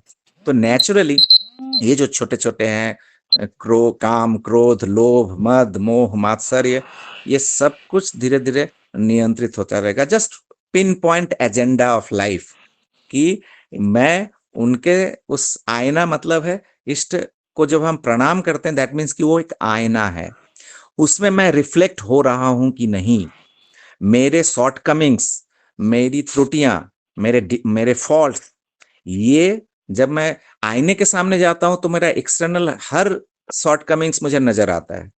लेकिन जब ठाकुर के सामने, प्रतिकृति के सामने जाता हूं, तो मुझे मेरी त्रुटियां नजर आती हैं कि नहीं। अगर आती है तो फिर ये गुड सिचुएशन है। और मात्र प्रतिकृति नहीं, वो प्रतिकृति आज है कल नहीं रहेगा, फिर तो उस प्रतिकृति मतलब उनके उस लाइफ को, उनके उस स्पिरिट को इम्बाइब करना होगा अपने हार्ट में, अपने अंतर में, ताकि जो कहते हैं ना, यत्र यत्र नेत्र परे तत्र तत्र कृष्ण स्फुरे। अब ये इसमें कृष्ण स्फुरे मतलब कृष्ण का मेरिट नहीं है, इसमें कृष्ण का क्रेडिट नहीं है कि वो हर चीज में है। हमारा क्रेडिट होना चाहिए कि हम किस तरह से देखते हैं कि उस सांप के पॉइजन में भी कृष्ण है, लेकिन किस रूप में है, उसका कैसे एप्लीकेशन होने से तो उस रूप में वो कृष्ण वहां है, या कोई अमृत का प्याला है तो उसमें कृष्ण किस रूप में है। ये हमारा अप्रोच, हमारा पर्सपेक्टिव, हमारी दृष्टि, ये हमारी सोच, अंडरस्टैंडिंग, इसके माध्यम से ही ये संसार में जो है सब कुछ ईश्वर है, जो है सब कुछ भगवान है, जो है सब कुछ इष्ट है। तो ये हमारा क्रेडिट होना चाहिए। हमारा जब मेरिट होगा, देन हम काम बोलो, क्रोध बोलो, सब कुछ पे नियंत्रण हो सकता है। जस्ट ये पिन पॉइंट एजेंडा अगर लाइफ का, इसी को एकाग्र कहते हैं, जो कॉन्सेंट्रिक, जो उस एक अग्र एक ही है। एनीवे, जय गुरु। बहुत सुंदर दादा। जो हम एक्सटर्नल ब्यूटी जो आईने में देखते हैं, और इष्ट के साथ जो हमको इंटरनल ब्यूटी वो देखने की जरूरत है। अभी जो नेक्स्ट क्वेरी है, सरदेव इंद्रजीत दा, आप अपनी क्वेरी रखें। परिचालक महोदय जय गुरु, और धृतिमान सिंह दा प्रणाम, जय गुरु, सभी को प्रणाम, गुड मॉर्निंग। मेरा प्रश्न तो पता नहीं ये रिलेवेंट है कि नहीं, लेकिन ये प्रश्न पलावा सिटी सत्संग में हमने पूछने का प्रयास किया था, लेकिन समय नहीं मिला। श्रद्धे एवलेदा लेकर आए थे वो प्रश्न, पता नहीं आज उपस्थित है कि नहीं। प्रश्न के कई सारे भाग हैं कि नाम ध्यान कैसे करते हैं, नाम ध्यान में मन क्यों नहीं लगता, जीवन का प्रारब्ध जो कर्म फल है वो क्या नाम ध्यान को बाधित कर सकता है क्या, और मोबाइल नाम ध्यान करने के क्षेत्र में कितना नुकसानदायक है। ये सारे भाग है मेरे प्रश्न के, नाम ध्यान से जुड़ा हुआ। तो अगर धृतिमान सिंगदा को लगता है कि ये प्रश्न आज के विषय से जुड़ा हुआ नहीं है, तो फिर हम किसी और मौके का तलाश करेंगे। जय गुरुदादा। नहीं, मेरे लिए कोई मौका और ये सब का मतलब नहीं है, आप कुछ भी बात कर सकते हैं, लेकिन जो जिन्होंने ऑर्गेनाइज किया है उनके लिए ये है कि नहीं, मैं बात कर सकता हूँ सब कुछ के विषय में भी। मेरे लिए हर कुछ रिलेवेंट है, जब तक सांसें चल रही हैं, जब तक समझ में आ रहा है, मस्तिष्क काम कर रहा है, तब तक मैं इरेलेवेंट बोल के कुछ नहीं समझता हूँ। सब कुछ रिलेवेंट ही है, बट समय की एक सीमा है।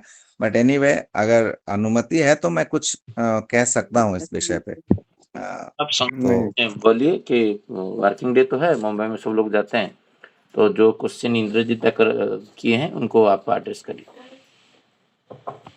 ओके, तो एक बात मैं बोलूं, जो एक बच्चा जब जन्म लेता है, जन्म लेने के बाद ही मेडिटेशन में नहीं बैठ जाता है, ध्यान में नहीं बैठ जाता है कि चलो मुझे ध्यान करना है।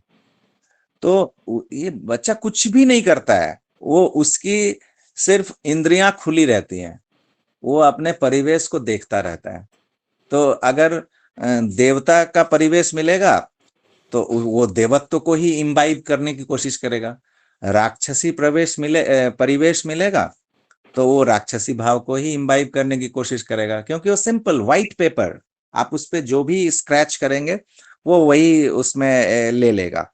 हाँ, बाद में उसको ये हो सकता है कि अगर एक शेर का बच्चा है, उसको आपने दूध पिला पिला के भेड़ बना के रखा है, तो इंस्टिंक्ट, वो प्रारब्ध जो आप कह रहे थे, वो काम में आता है, वो काम में भी आता है और फिर वो नेगेटिव भी काम करता है। अगर उल्टा हो कि अगर एक भेड़ के बच्चे को आप शेर के बीच में अगर आप उसको हमने तो शेर का बच्चा का सुना है उदाहरण कि भेड़ में आके वो मिमिया रहा है, मैं कर रहा है, बट जब इसे बड़ा होके जब शेर की संगति मिलती है, ब्लड का वो टेस्ट मिलता है, तो फिर उसका इंस्टिंक्ट जग उठता है। तो इसका नेगेटिव उल्टा, अगर कि एक भेड़ का बच्चा अगर जाकर शेर के बीच में दहा रहा है, ये कर रहा है, वो कर रहा है, लेकिन जब अचानक से अपने ग्रुप में जब पढ़ता है तो फिर वहां से वो भी यहाँ बैक करता है। अगर नेगेटिव पॉजिटिव अगर हम दोनों देखें कि बहुत सारे सो कॉल्ड साधु व्यक्ति हमें दिखते हैं जो चूंकि परिवेश उनको बाध्य कर रहा है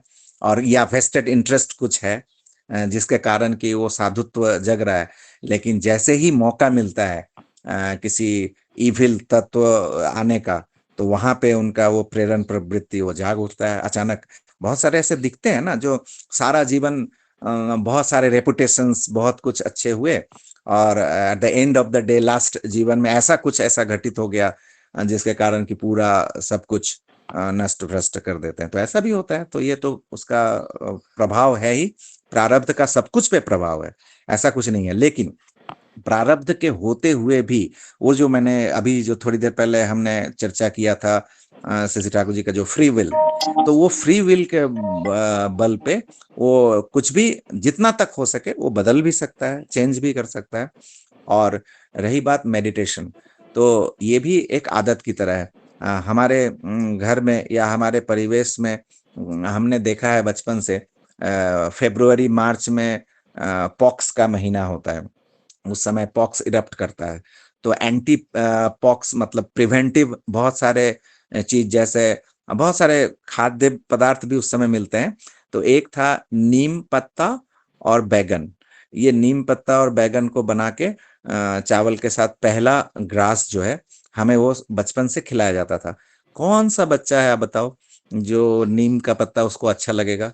वो एकदम तीता, और वो कैसे अच्छा लग सकता है? हमें भी अच्छा नहीं लगता था, रोता था। माँ कहती थी कि अगर ये नहीं खाओगे तो दूसरा और कुछ नहीं मिलेगा, पहले तुम्हें ये खाना ही पड़ेगा। आंखों से आंसू बहते थे, नाक बंद कर लेता था, किसी तरह से उसको गिल लेता था, अंदर किसी तरह ले लेता था। बहुत ऐसी कठिनाइयां आई, लेकिन करते करते आज के समय में बता रहा हूं कि अगर वो नीम और बैगन मुझे मिले तो मुझे और कुछ नहीं चाहिए।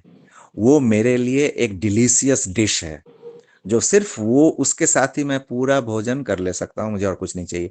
अगर उस समय में जो मुझे अच्छा नहीं लगता था, नीरस लगता था, बेकार लगता था, नेगेटिव लगता था, लेकिन अगर मेरे जो गुरुजन थे, जो मेरे से ज्यादा एक्सपीरियंस्ड पर्सन थे, अनुभवी थे, उन्होंने अगर ये अभ्यास ना कराया होता तो आज जो मेरा नेचुरल जो अच्छा लगना है वो क्या होता? नहीं होता।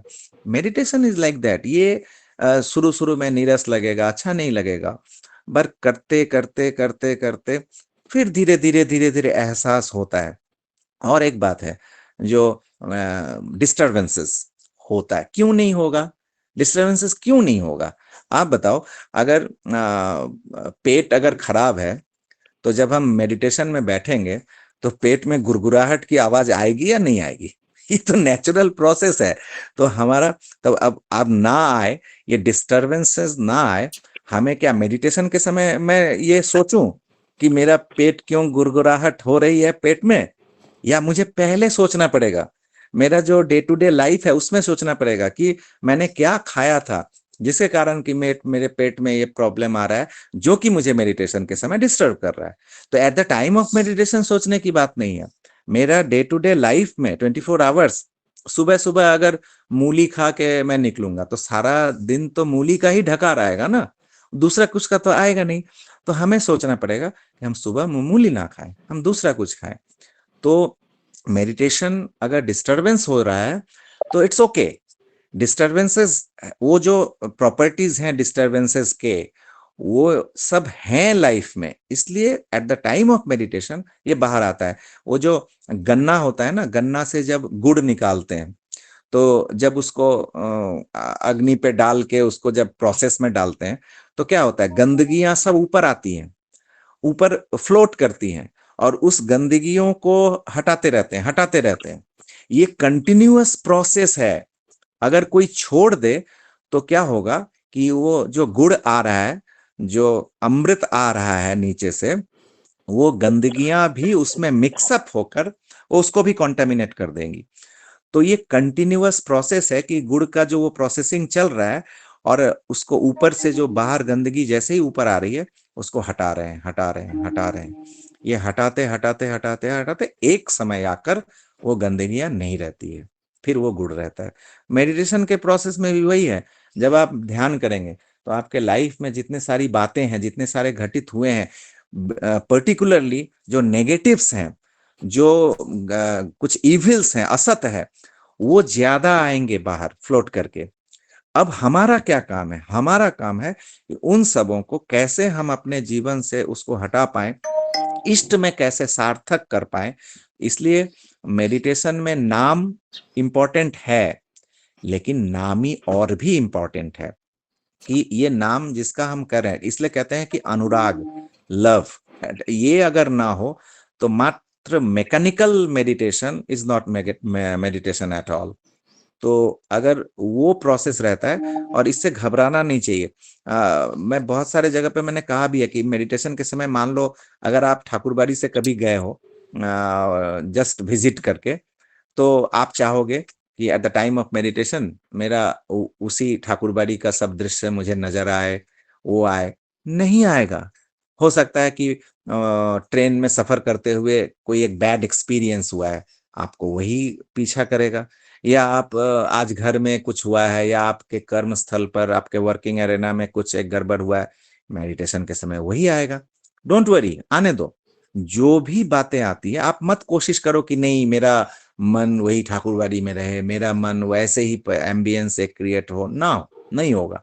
चलो डिस्को में चला गया, आप कभी डिस्को में लगेगा कि नाम ध्यान कर रहे हैं, लेकिन मैं डिस्को में डांस कर रहा हूँ, ऐसा भी हो सकता है। तो या और कहीं भी नाइट क्लब में चले गए।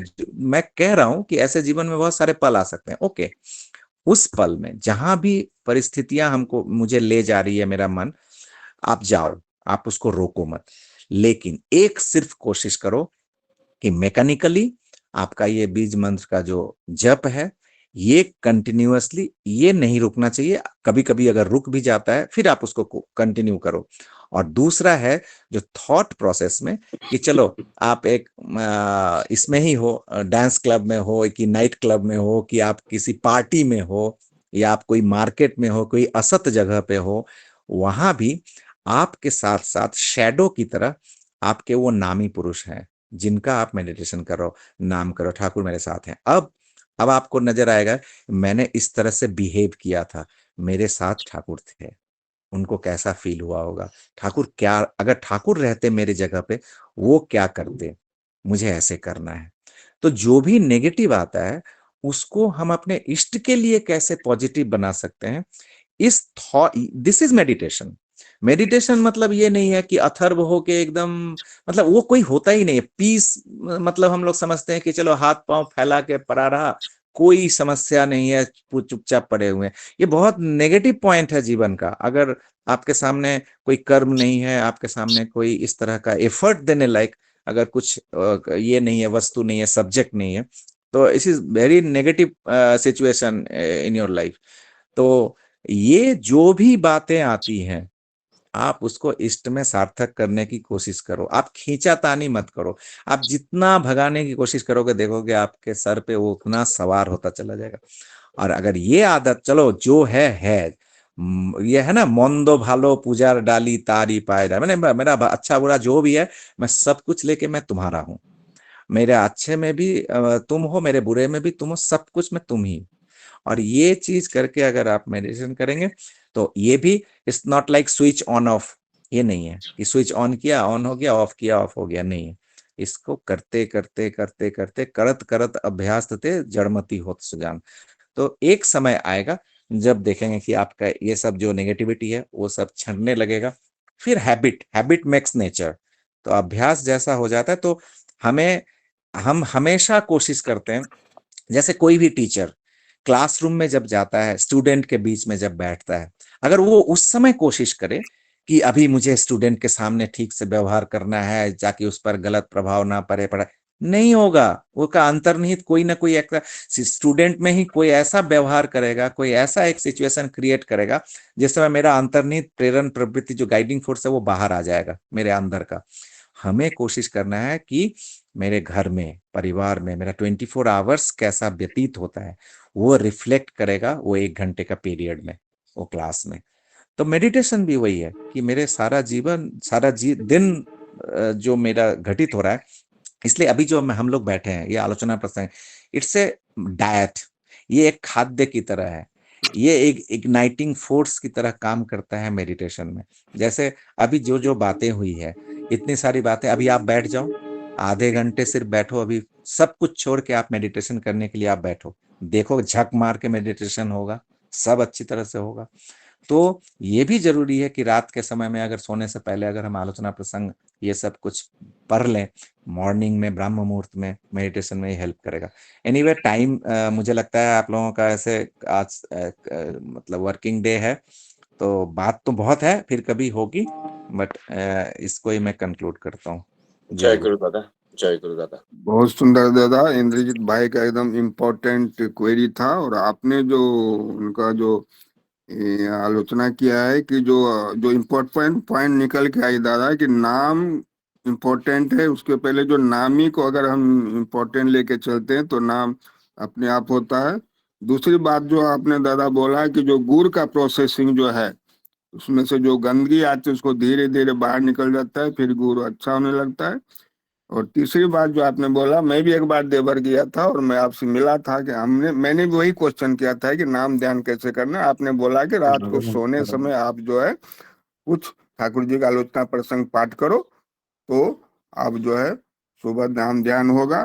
और मैं भी यहाँ महसूस कर रहा हूँ दादा, मैं जितने दिनों से जो आलोचना प्रसंग को जो ये अभी ये जो प्लेटफॉर्म चलता है, मैं सुबह हम जो 1 घंटा हम लोग ज्वाइन करते हैं, तो मेरा दिन भर जो है ना, दिन भर मैं ठाकुर में ही रहता हूँ दादा, है ना।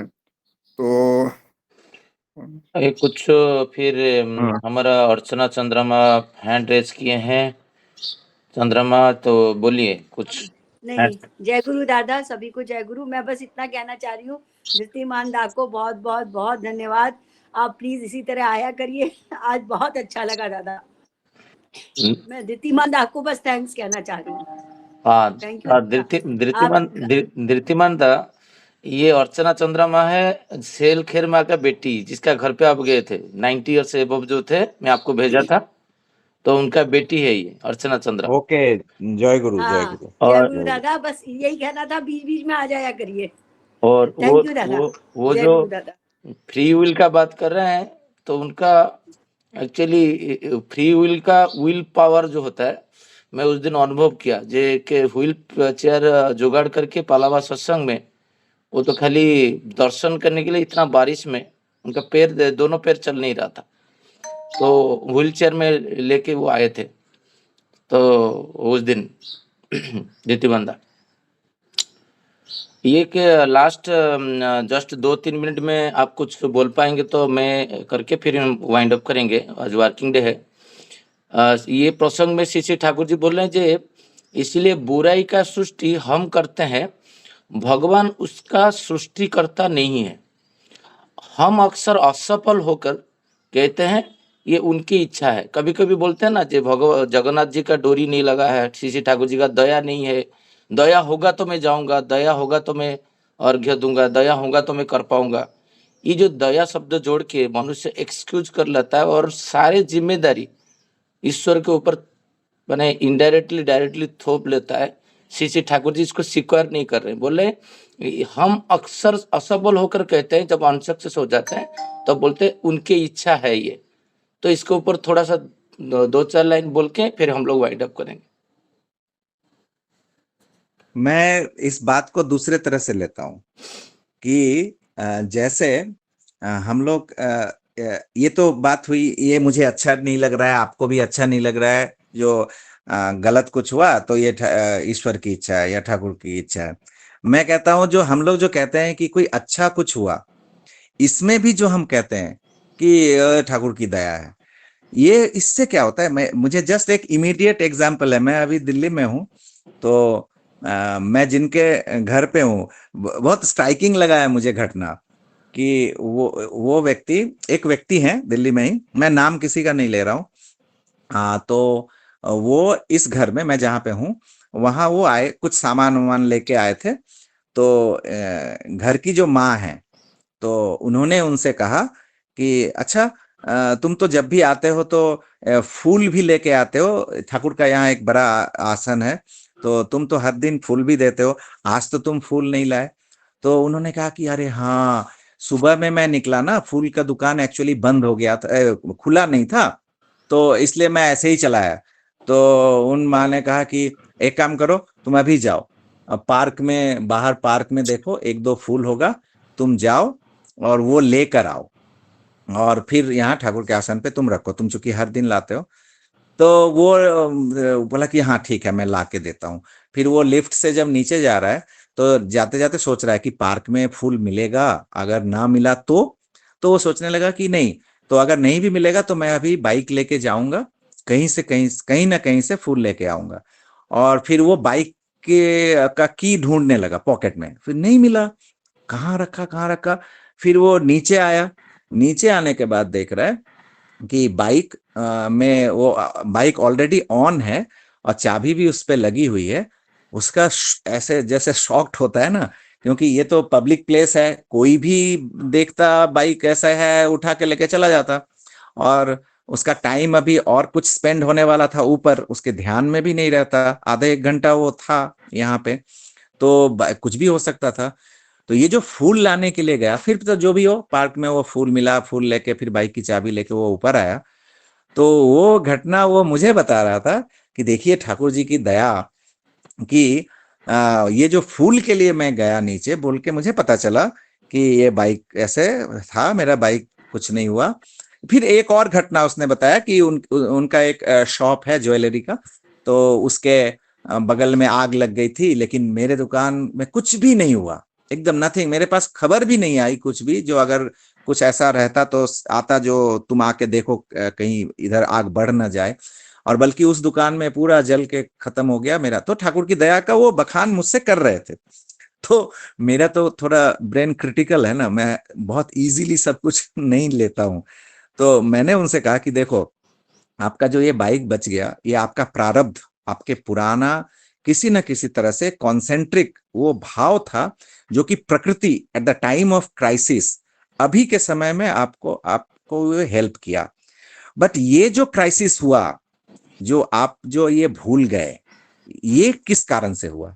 यानी लैक ऑफ कंसंट्रेशन, लैप्स, कहीं ना कहीं आपके एकाग्रता में लैप्स हुआ, जिसके कारण कि आप सब सामान लेके आए और उसी हड़बड़ी में आप बाइक का चाबी भूल गए। ये जो एक स्क्रैच पड़ा मन में, जीवन में, ये आपका प्रारब्ध है। तो इसको अगर आप एड्रेस नहीं करोगे और आप सिर्फ सोचोगे कि अरे ठाकुर की दया से मेरा ये बच गया बाइक, और इस एक हेलुसिनेशन ही मैं इसको कहूंगा, इसको, इसमें अगर आप अपने उस शॉर्टकमिंग्स को अगर एड्रेस नहीं करोगे, तो ये जो आज प्रारब्ध क्रिएट हुआ है, आपका कर्म क्रिएट हुआ है, ये लैक ऑफ कंसंट्रेशन, ये आने वाले समय में आपको फिर से वो क्राइसिस में डालेगा, जिस समय प्रकृति भी आपको, ईश्वर भी आपको हेल्प नहीं कर पाएंगे ऐसे कर। तो मेरा ये कहना है कि अगर हमारे जीवन में कुछ नेगेटिव होता है, नहीं कर पाते, और उसको अगर हम कहते हैं कि चलो ये भी ईश्वर की इच्छा है, ठाकुर जबकि ठाकुर कह रहे हैं कि तुम अपने अपने परिवार, दस एवं देश के भविष्य के लिए उत्तरदायी हो, तो मुझे रेस्पॉन्सिबल बनाना पड़ेगा खुद को। और अगर मैं रेस्पॉन्सिबल नहीं बनाता हूं, तो हमें रक्षा कौन करता है? उनकी दया का मतलब क्या है? उनकी दया का रक्षा करना। श्री ठाकुर जी से किसी ने कहा था, श्री ठाकुर ने किसी को कोई काम दिया, तो वो जाने लगे, तो जाते वक्त ठाकुर से कह रहे हैं कि ठाकुर आप मुझे दया कीजिएगा ताकि मैं ये काम करके आ सकूं। तो शशि ठाकुर उनसे कहते हैं कि तुम्हारे दया करने से ही होगा। फिर ठाकुर को वो कह रहे कि नहीं ठाकुर आप दया करेंगे। ठाकुर ने पुनः कहा तुम्हारे दया करने से ही होगा।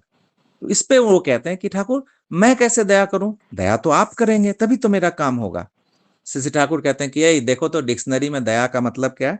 फिर पता चला कि दया का बहुत सारे अर्थ में एक अर्थ है रक्षा करना। ठाकुर ने कहा कि वही वही तुम अगर रक्षा करके चलोगे तो दया ऑटोमेटिकली इम्पार्ट होगा तुम में।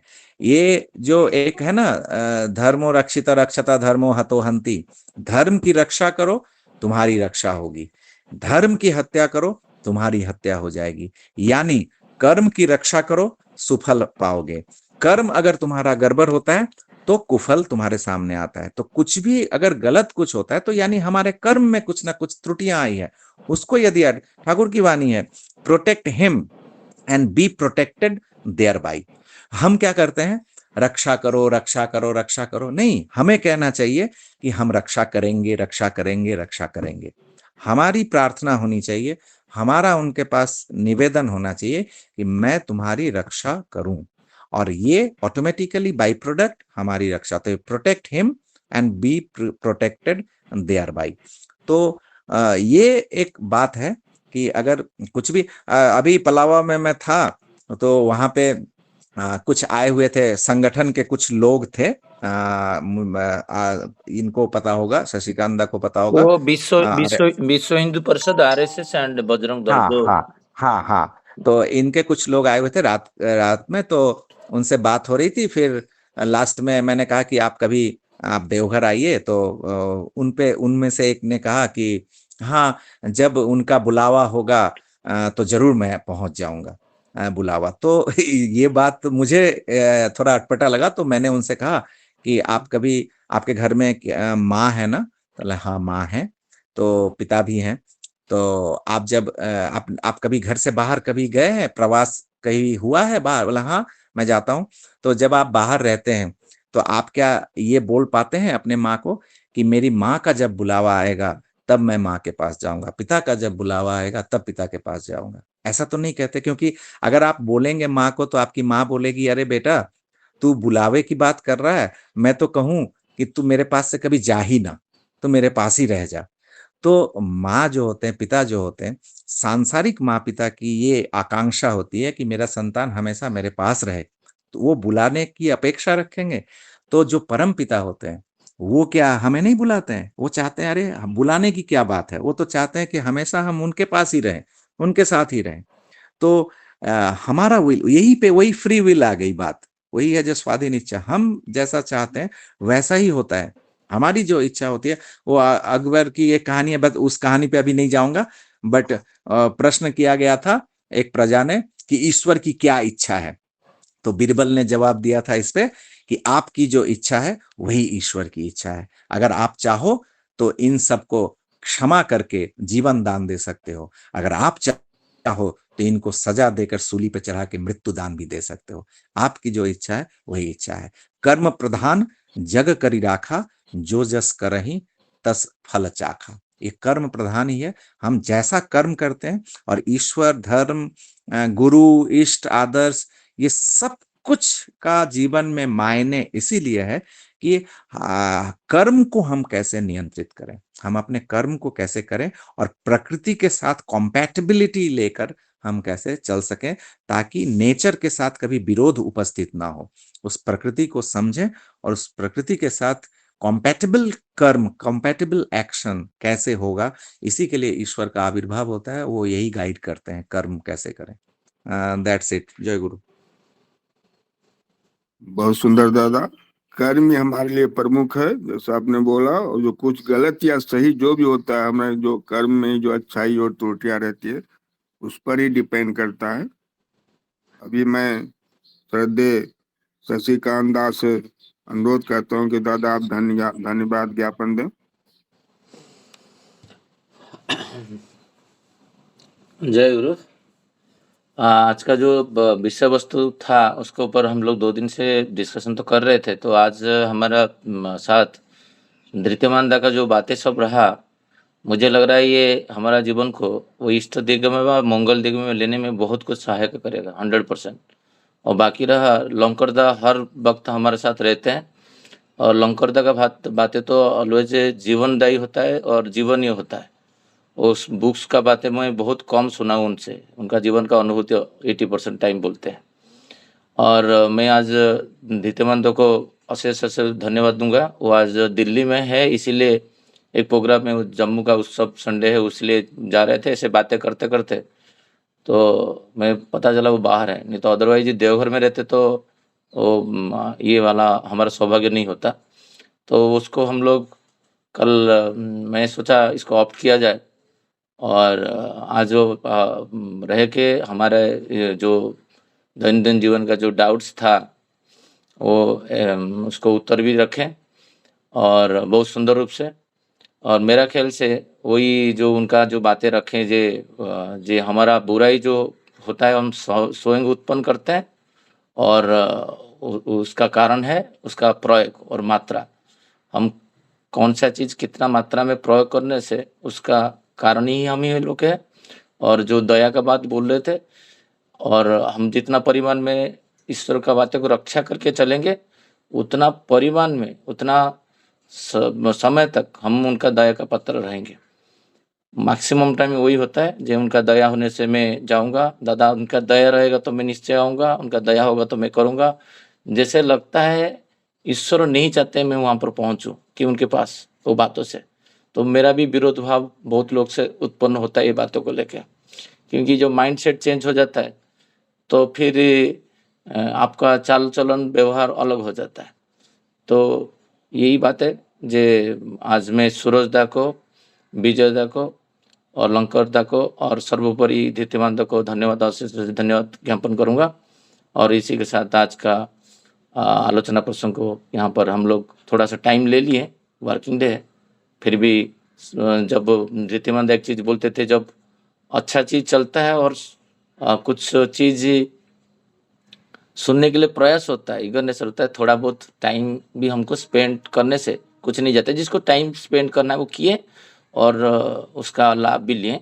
सबको आज जो उपस्थित रहे उनको भी धन्यवाद, इतना टाइम निकाल के जो मुंबई का जो बिजी लाइफ से शेड्यूल से टाइम निकाल के आज ज्वाइन किए, सबको अशेष धन्यवाद। जय गुरु।